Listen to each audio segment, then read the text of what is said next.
Hello, this is Michael Hexter. Welcome to my Politics 2100 video cast here on YouTube. So this episode I'm calling Biden's popularity slide with high oil prices shows the quote-unquote cheap energy contract still in force. So this is reviving an idea that I wrote first in a blog. I think it was in 2008, and then was published as a book chapter in 2012, 2013 by Springer in a book called The Next Economics. The cheap energy contract is an idea. Let me explain what the idea is. It basically is that there is a informal political contract, like a social contract in the United States between the current administration, presidential administration or government, and the people regarding the price of energy. And the price of energy must be low compared to expectations, in other words, cheap, or the government risks or is likely to be voted out of office in the next election. And it becomes one of the chief issues for an existing government if, for instance, the price of gas, or mostly the price of gas, which is a very publicly observable thing, and for many people who live in most places in the United States, the price of gas influences their sense of whether the economy is doing right or wrong, whether the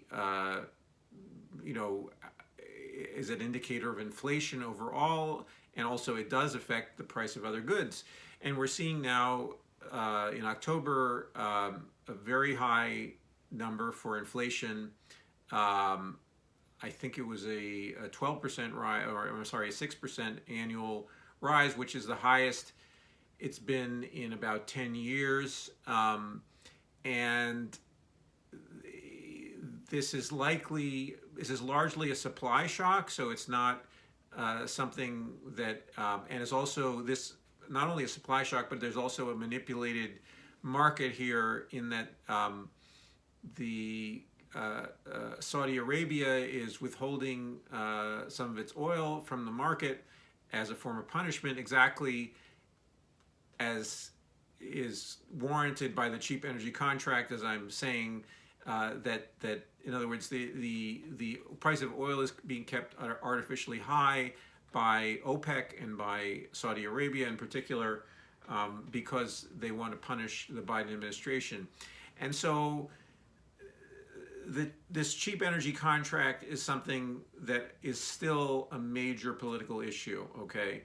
And yeah, it's a name. It gives a name to something that people sort of say, well, yeah, the price of oil is high, so therefore public discontent will be rampant, and that the administration should scramble and find reasons to placate the public, talk about the price of oil, or talk about what it can do to reduce the price of oil, or ignore it and then at their peril and then be voted out of office. So this is it's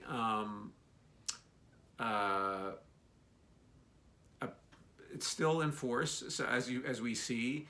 And my earlier thesis about it, and I still think it holds true, is that, and the reason why I formulated the idea of that there was this cheap energy contract, was that I've observed in other countries, having some experience in Europe and so forth and so on, that there's tolerance for higher energy prices, and in Japan, and that in the United States we have a society that is sewn together with very low energy prices, also very low food prices as well. Because the government doesn't provide many social services, and there are and therefore at a cheaper price, that the social glue in some sense is kept together by keeping food cheap and keeping energy cheap. So people can, because they're paying so much for other things, they need to keep, and plus Americans in certain places need to drive many, many miles to do their daily tasks, so that hits their budget, their family budget, very hard relative to some other countries where people have some alternatives in terms of public transportation, or they simply do not need to travel as far on a regular basis, so they just consume fewer gallons or liters in other countries, but in our country, gallons of gasoline or petrol or whatever they call it in their country, benzene, and refined petroleum product that's used in an internal combustion engine, and so they do not experience the same level of budget of household budget crisis, or when the price of at the pump goes up so much. While and now it is an issue. It was an issue in France. During the Gilets jaunes protests and the efforts of the Macron government to impose a carbon tax there. So it's not as though the cheap energy contract is exclusively an American phenomenon. But my contention then and now is that, to overcome this is a existential crisis or existential issue, to be able to overcome this contract, this political essentially bottleneck, or concrete shoes, you could even say, concrete a weight, a ballast on politics that keeps it from addressing a fundamental change in our energy system, because there is a constant,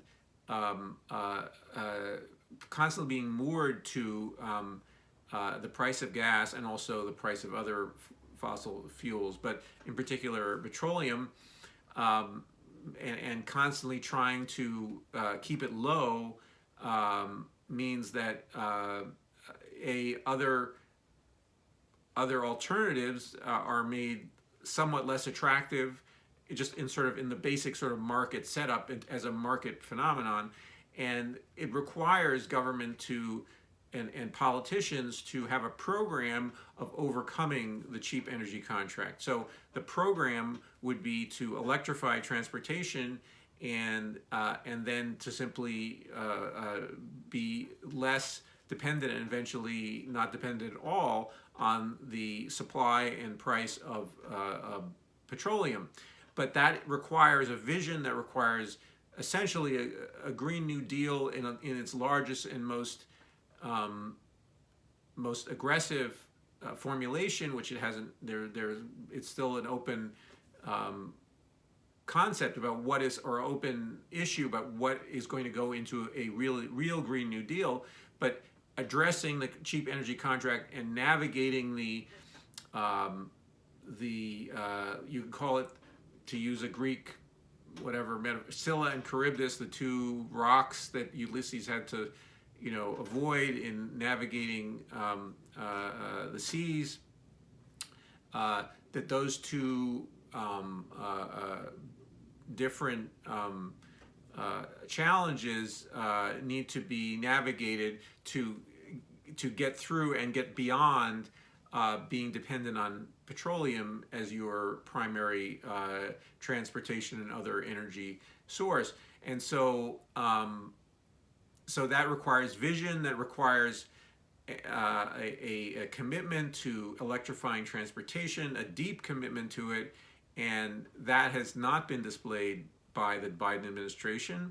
It was not at all displayed by the Trump administration. The Republicans actively will imprison Americans within the petroleum system, and so meanwhile the Democrats flirt with, or the current Democratic leadership flirts with the idea that we might electrify, and tries to put some cosmetic or very, very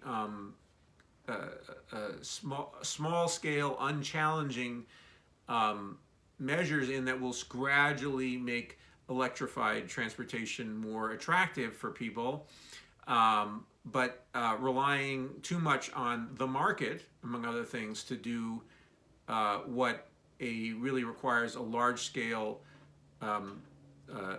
dirigiste or director, or in other words, the government directing society in some way or another. Not like in the old Soviet Union or in China currently, but planning for a quick transition out of petroleum. So in some sense, so quick that or quick enough so that the petroleum producers and the fossil fuel lobby cannot chip away at it by with various forms of compromise that the administration has offered it, and so I mean we have now, I mean the Biden returned from COP26 in Glasgow, and he permitted 80 new fossil fuel projects. So, which is a shame, which is shameful, and it makes any pretensions to being a climate hero or a climate leader pretty much a sham from Biden currently. And it would require, as I say, a vision and a plan and a willingness to use government in this dirigiste, in this planning, executing, creating public goods like a large charge infrastructure, subsidizing electric vehicles, banning the sale of internal combustion vehicles in 2 or 3 years, and basically creating a crash program of getting off petroleum. And there's no easy fix for I mean, it's if you live in the world of only using quote unquote market mechanisms, it's impossible to really get off the cheap energy contract, or get off petroleum, or the promise of cheaper petroleum that continues to get more expensive, or will particularly get more expensive when we have exhausted all easier, more accessible forms of petroleum extraction. And so it's inevitable that it will no longer be with us at some point. But right now it's an artificial market manipulation by OPEC. But and if the Biden administration were wiser and were bolder, would be using the opportunity to say, look, we need to get off this stuff fast. And that's unfortunately not, they're too beholden to the fossil fuel industry, and they are also, particularly Joe Manchin, who is essentially has functioned recently as the shadow president, dictating to the Biden administration what they can and can't do. And he is a coal baron himself, and the favorite of the fossil fuel lobby, as the Greenpeace sting earlier this year showed, where they interviewed Exxon lobbyist who was talking about how important Manchin was to their lobbying effort. And you have also people like Ken Langone, who's a Republican donor, saying he will now do major fundraising for Joe Manchin, because he has become the darling of both the right wing, the Republicans, and also the fossil fuel interest. So these are all the people lining up, or let's say lining up not to address our fossil fuel addiction, and to get us out of the cheap energy contract or the uh, um, cheap oil addiction. They are people who lack vision. They are people who lack a moral compass. They lack a they may lack an understanding of what climate science is telling us. Some of them are simply some form of sociopath who see that they feel like they can be exempted from the chaos, the climate chaos that our fossil fuel addiction is creating, and that they simply the continuation of the status quo, the power and the money that they enjoy now, they will just try to continue to enjoy that.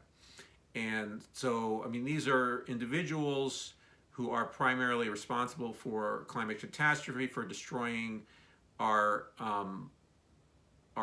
livable planet, our lives, the future prospects of humanity, and they need to be, I mean, gradually. In other words, they haven't yet destroyed many of the things, but the destruction is going to continue to mount due to our emissions and our inaction on ending our fossil fuel addiction, ending these are people who are either basically pushers of either indifferent and totally decadent people of various types, or just directly people who are committing evil acts, to keep us tethered to the fossil fuels and the use of fossil fuels. So, and it's not. I mean, you could brand me as being, whatever, a particular type of person who likes to say these things or whatever, and I don't really enjoy being so judgmental, but I don't see any other way around calling out what's going on. And so anyway, we will see if, and we also have the media is also complicit in it's not just the politicians and the lobbyists. The media also likes the discourse of a cheap energy contract and of talking about, basically concern trolling politicians, raising concerns about the energy, the price of energy, and the price of gas. And it's a story that you can send a reporter out and they can stand in front of a sign that shows the price of gas, and you can talk to people at the pump. And so it's a very easily and concrete way to just pretend that you're doing real reporting, and you are doing some reporting. You're giving people a segment of what it really now, our society as it's tethered to fossil fuels, what individuals and families experience, which is real. They're real. It's a real problem for those people when the price of gas, and for people, everyone who tries to function using vehicles, which is many people in our society. I'm not saying it's only the other people who have this problem, but that it's let's say it's us. So it is focusing on our very, very small and short-sighted concerns, which are real, but we need to create a real solution that resolves this, because this is repeated over and over again, and the press and politicians and the fossil fuel lobby are only too content to continue this repetition, repeating the cycle of basically an oil crisis of some kind or other, where the price of gas goes up, and then governments fall, and we get a new set of people who act tough, or say they're going to drill, or that they're going to get tough with Saudi Arabia or whomever, and the idea of formulating a solution and using our brains and our understanding of science and both the physics of propulsion and also the geophysics of our climate system. People who don't want to use these very basic scientific understandings, and that they don't want policymakers to do that, because it's not, maybe it's a boring story, because it would be in some sense. It's not as dramatic, or it doesn't fit in. Let's say the story doesn't fit into the dramatic playbook of how people tell stories about themselves, because it is a project that involves changing something and creating a new system that doesn't happen overnight. It's not a magical solution. Yes, buying an electric car or an electric bicycle, is an act, and you suddenly you have a different situation. But the building of the entire infrastructure, the creating the politics of that, so to fundamentally replace, also on heavy transportation, on ships, on airplanes, that's still an issue of how much we can electrify or decarbonize aviation. It looks like hydrogen can do the job on ships fairly well, and so green hydrogen, by the way. Isolated via electrolysis using renewable electricity. So, but these all require political will and a plan, a forceful plan, and standing up to vested interest in the status quo. So anyway, I'll put a link to the book chapter and the blog posts that I wrote a very long time ago about the cheap energy contract in the description box for this video. And I hope that that I'm proven wrong about the Biden administration and their willingness to seriously tackle the climate crisis and also energy more generally, but the climate crisis in particular, and to in a manner that's intelligent and ethical, to address this current situation where they're being blamed for something that they are only partially responsible for, in the sense that they have not grasped. They're not responsible for the spike in the price of oil, but they're responsible for not addressing the cheap energy contract and our oil addiction. And that needs to change rapidly. Okay. If you have any thoughts and comments, please comment below in this video. And if you like the video, please like. And please subscribe to this channel. And I hope to see you in the next video.